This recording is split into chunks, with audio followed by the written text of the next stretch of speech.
नमस्ते दोस्तों, स्वागत है आपका ज्ञान की बात चैनल में, जहां कहानियां सिर्फ सुनाई नहीं जाती, महसूस भी करवाई जाती हैं। आज हम लेकर आए हैं मत्स्य अवतार की कथा। तो आइए बिना देरी किए शुरू करते हैं। बहुत प्राचीन समय की बात है, जब न दिन का बोध था न रात का, जब देवताओं के यज्ञ शांत हो चुके थे और ऋषियों की तपस्या की अग्नि मंद पड़ गई थी। पृथ्वी पर अधर्म धीरे धीरे बढ़ रहा था। मनुष्य स्वार्थ, लोभ और हिंसा में डूब चुके थे। नदियां सूखने लगीं, वन उजड़ने लगे और धर्म के 4 स्तंभों में से 3 टूटने की कगार पर पहुंच गए।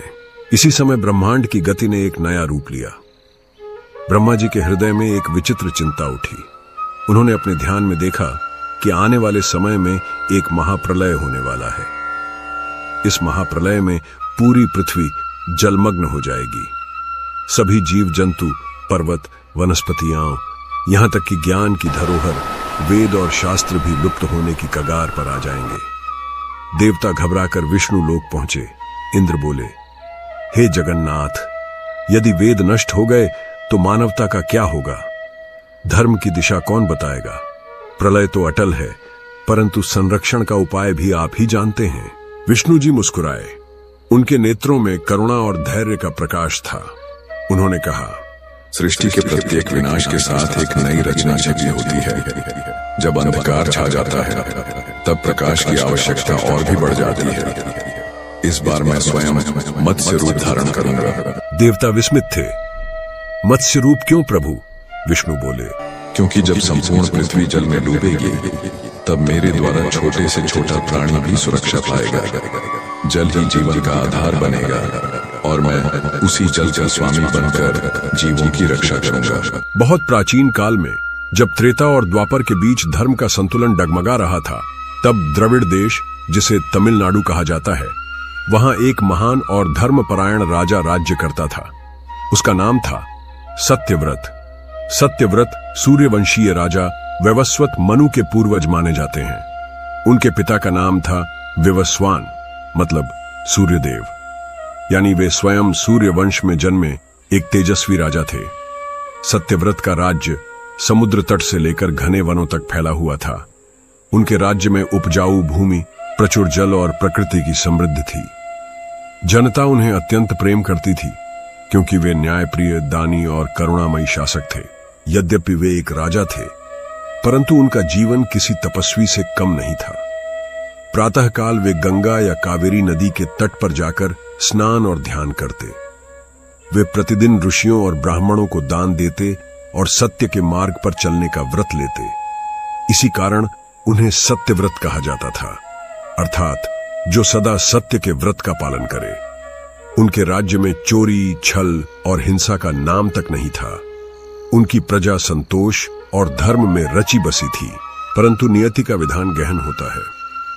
सत्यव्रत को यह पता न था कि वे केवल एक राजा ही नहीं, बल्कि आने वाली नई सृष्टि के प्रथम मनु बनने वाले हैं। उनकी करुणा और धर्मप्रियता ही उन्हें उस दिव्य कार्य के लिए चुने जाने का कारण बनी। प्राचीन द्रविड़ देश की राजधानी में जब सूर्योदय होता, तो राजा सत्यव्रत प्रतिदिन अपने राजकीय कार्यों से पहले नित्य कर्म हेतु नदी के तट पर जाते। गंगा का तट उस दिन विशेष रूप से शांत था। प्रातःकाल की लालिमा जल की लहरों में झिलमिला रही थी और मंद पवन के साथ वेद मंत्रों की गूंज सुनाई दे रही थी। सत्यव्रत अपने हाथों से जल लेकर सूर्य को अर्घ्य दे रहे थे। जैसे ही वे स्नान के पश्चात ध्यान में बैठे, तभी उनकी अंजलि में एक छोटी सी मछली आ गिरी। उसकी देह स्वच्छ जल में सोने के कणों सी चमक रही थी। मछली की आंखों में भय था, परंतु साथ ही एक अद्भुत तेज भी झलक रहा था। वह नन्ही मछली मानो अपनी पूरी शक्ति लगाकर बोली, हे राजा, मैं असहाय हूँ। नदी की बड़ी मछलियाँ मुझे निगल जाएंगी। आप धर्मनिष्ठ और दयालु हैं, कृपा करके मेरी रक्षा कीजिए। सत्यव्रत का हृदय दया से भर गया। उन्होंने सोचा, ईश्वर की रचना का यह नन्हा प्राणी भी उतना ही मूल्यवान है जितना कोई बड़ा जीव। इसकी रक्षा करना मेरा कर्तव्य है। वे मछली को अपने दोनों हाथों से उठाकर राजमहल ले आए। वहां उन्होंने उसे जल से भरे एक स्वच्छ कटोरे में सुरक्षित रखा।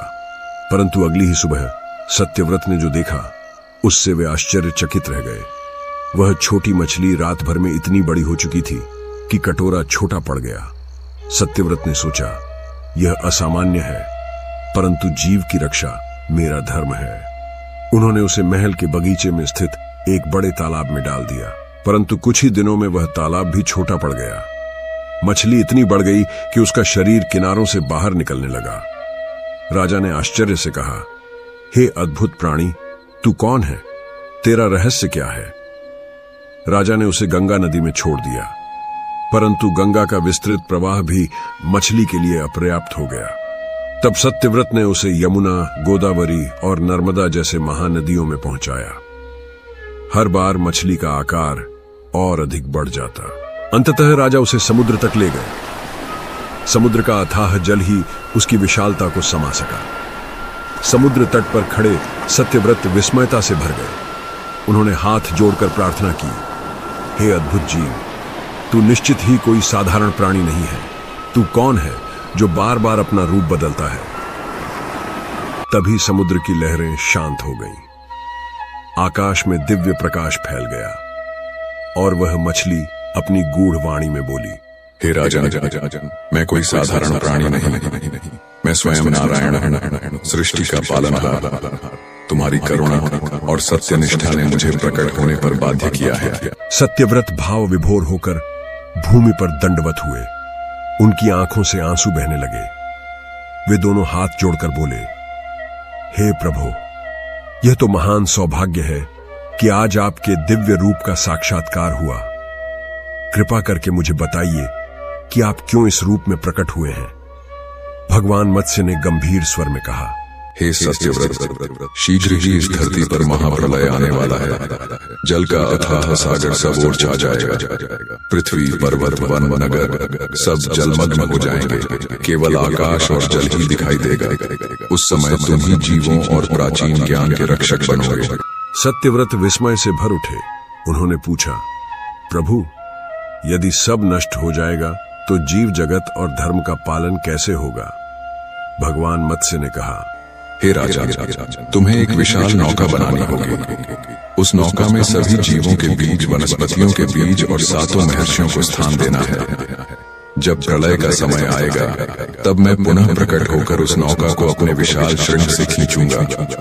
तब तक तुम धैर्य पूर्वक इस कार्य की तैयारी करो। राजा सत्यव्रत ने भूमि पर दंडवत होकर कहा, प्रभु, मैं आपके आदेशानुसार ही कार्य करूंगा। यह मेरा वचन है कि धर्म, जीवों और ऋषियों की रक्षा हेतु मैं हर प्रयास करूंगा। भगवान प्रसन्न होकर बोले, हे सत्यव्रत, तुम्हारा यही सत्य और निष्ठा तुम्हें भविष्य में मनु बनाएगी। तुम्हारे द्वारा ही नई सृष्टि का आरंभ होगा। इतना कहकर भगवान मत्स्य समुद्र की गहराइयों में विलीन हो गए। भगवान मत्स्य के वचनों ने राजा सत्यव्रत के हृदय में गहन श्रद्धा और उत्तरदायित्व का भाव भर दिया। वे जानते थे कि यह केवल एक राजा का कर्तव्य नहीं है, बल्कि संपूर्ण सृष्टि की रक्षा का कार्य है। मन ही मन उन्होंने प्रण किया, अब मेरे जीवन का उद्देश्य केवल भगवान की आज्ञा का पालन करना है। अगले ही दिन राजा ने अपनी सभा में जाकर सबको बुलाया। मंत्रियों, पुरोहितों और सेनापतियों को संबोधित करते हुए उन्होंने कहा, हे सभासदों, मुझे स्वयं भगवान नारायण ने आदेश दिया है कि शीघ्र ही एक महाप्रलय आने वाला है। हमें एक विशाल नौका का निर्माण करना होगा, जिसमें हम ऋषियों, जीव जंतुओं के बीज और आवश्यक धरोहर सुरक्षित रख सकें। यह कार्य केवल राजकीय नहीं, बल्कि धर्म और समस्त जीवों की रक्षा का कार्य है। सभा में मौन छा गया। कुछ मंत्री आश्चर्यचकित थे, कुछ भयभीत, परंतु राजा के तेज और दृढ़ता को देखकर सबने आज्ञा मान ली। राज्य के श्रेष्ठ शिल्पियों, बढ़इयों और कारीगरों को बुलाया गया। राजा ने आदेश दिया कि नौका इतनी विशाल हो कि उसमें पर्वत जैसे भार भी समा सकें। उसकी लंबाई हजारों धनुष के बराबर हो। उसमें अनेकों कक्ष हों, जहां अनाज, औषधियां और बीज सुरक्षित रखे जा सके। उस पर लकड़ी की मोटी परत चढ़ाई जाए और लोहे के कीलों से मजबूती दी जाए। नौका के अग्रभाग में विशेष स्थान रखा जाए, जहां भगवान मत्स्य अपनी रस्सी से उसे खींच सके। दिन रात श्रमिक कार्य करते रहे। राजा स्वयं जाकर उनकी देखरेख करते, भोजन और विश्राम की व्यवस्था करवाते। जब नौका का आकार पूर्ण होने लगा, तब सत्यव्रत ने सप्तर्षियों अत्रि, भृगु, कश्यप, वशिष्ठ, विश्वामित्र, जमदग्नि और गौतम को आमंत्रित किया। राजा ने हाथ जोड़कर कहा, हे मुनियों, भगवान के आदेशानुसार आप सबको इस नौका में स्थान लेना होगा। प्रलय के समय आप ही वेदी पर वेद मंत्रों का उच्चारण करेंगे और धर्म की ज्योति को बनाए रखेंगे। सप्तर्षियों ने गंभीर भाव से सिर हिलाया और कहा, राजन, यह कार्य अत्यंत पवित्र है। भगवान की आज्ञा का पालन हम अवश्य करेंगे। तुम्हारी निष्ठा और भक्ति ही इस नौका को सफल बनाएगी।